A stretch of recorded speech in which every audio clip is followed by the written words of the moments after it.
Hello and welcome to the Z31 trailing arm camber and toe brackets and bearing kits product overview and installation video.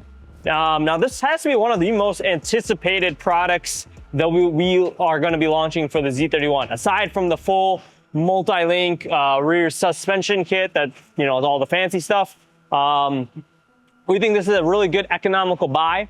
We obviously have our regular rear suspension kit as well as the full multi-link stuff. But if you just want to really kind of get camber and toe adjustability for when you lower your Z31 and you want to have a better geometry, this is a great entry point. It's a very cost-effective solution. Yeah, it takes a little bit of work on your side of things. It's a pretty nice weekend warrior project. So in this video, we're going to be going over what's included, what is the benefit, and then the overall installation process and the torque things and things that you will want to know along the way. So what's going to be included is going to be 4 of these trailing arm bearings. Now these are just bearing sleeves that go pop into the trailing arms. You know, these replace the old bushings that are in there. So you will have to remove the bushings and all that in its entirety, take a wire wheel, clean them all out. And then the 4 bearings. So in the bearings, they're going to come pre-assembled like this with a zip tie around those misalignment spacers. But if you ever had to service them or just want to know what's inside of them, you have the bearing sleeve, a bearing, a snap ring that locks in that bearing, 2 misalignment spacers for that bearing, and a snap ring that locks this in once it's installed onto the trailing arm. And then you'll also have a set of these camber and toe brackets. So here you can see you have camber adjustment up and down, and you've got toe adjustment in, you got toe, and you got camber. Now these are gonna come pre-assembled like this as well. So then that's your camber toe, and it also does come with the bolt for the camber and toe brackets, as well as all the hardware. So what are the benefits? Here you get camber and toe adjustment at a fraction of the cost of our complete full rear suspension kit. It's a DIY, you know, weekend warrior project, and allows you to also keep your factory trailing arms and your factory rear crossmember. So if you're within a certain racing division that requires factory components, this is usually what people would tend to go for. Then really all there's left to do is install it. So there's a few ways you could do this. You could mark the center of the factory brackets without them removed. So here we got our standard brackets. You can measure them and then mark the center of them. Then mark the center of these brackets and line that up. Or personally, what I think is the more accurate way of doing it is pressing in the bearing sleeves first, then putting 1 bolt in on this side, and then putting in your bracket, so then you'll know where it's centered, because your trailing arm will essentially tell you where it's got to go. That's my preferred method.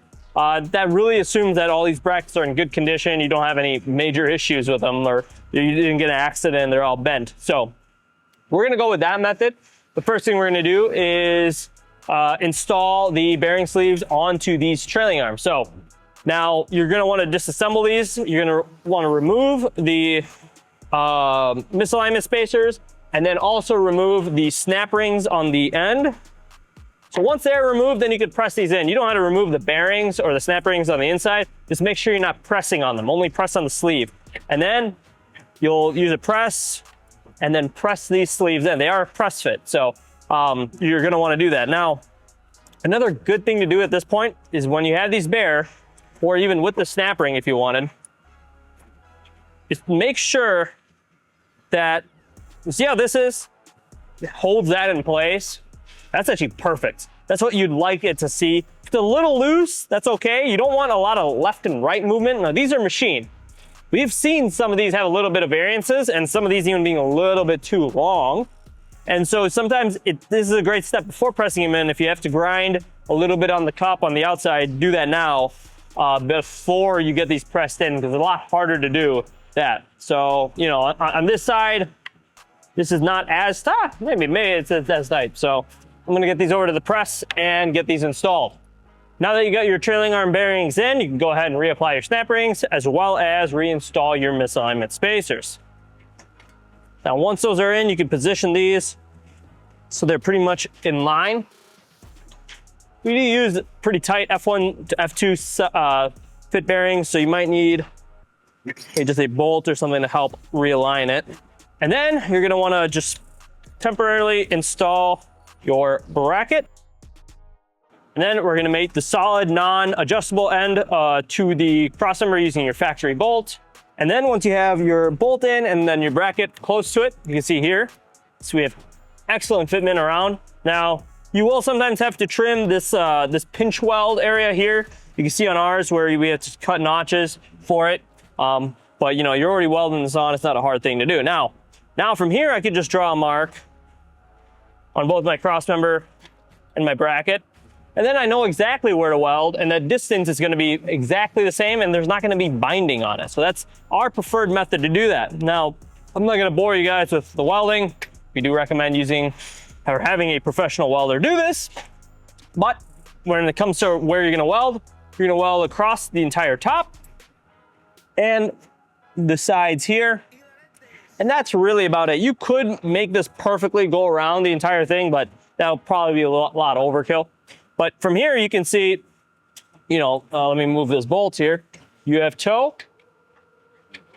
adjustment, as well as camber adjustment.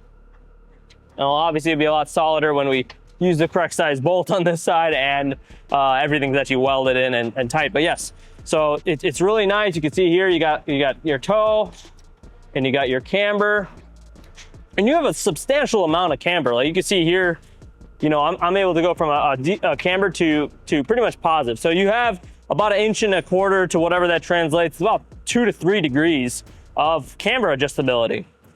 And that's really it. Once you have these welded, the brackets are zinc plated, so they're not gonna rust. All the components else are gonna be zinc plated, so they're not gonna rust. And then you have the middle bracket that's just gonna get welded on, so you can weld it, and you can get your whole subframe powder coated, or you can just spray paint over it, and boom, you got a Camber and Toe adjustable rear subframe for your Z31, which I think is really awesome to do, especially at the price point that we have them.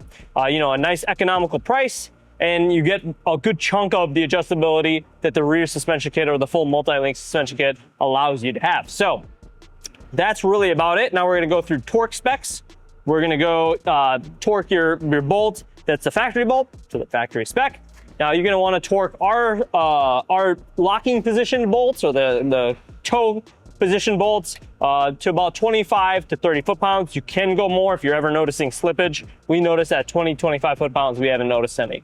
And then your camber adjustable bolt, you're gonna wanna do that to also 20 to 25. We have during testing, we've noticed that 20 to 25 is perfectly fine. But sometimes at slippage is on the lower end. If you ever notice that your bolt is slipping a little bit, just torque it a little bit more. And you shouldn't really exceed anything past 40 foot-pounds. That should be absolutely perfectly fine.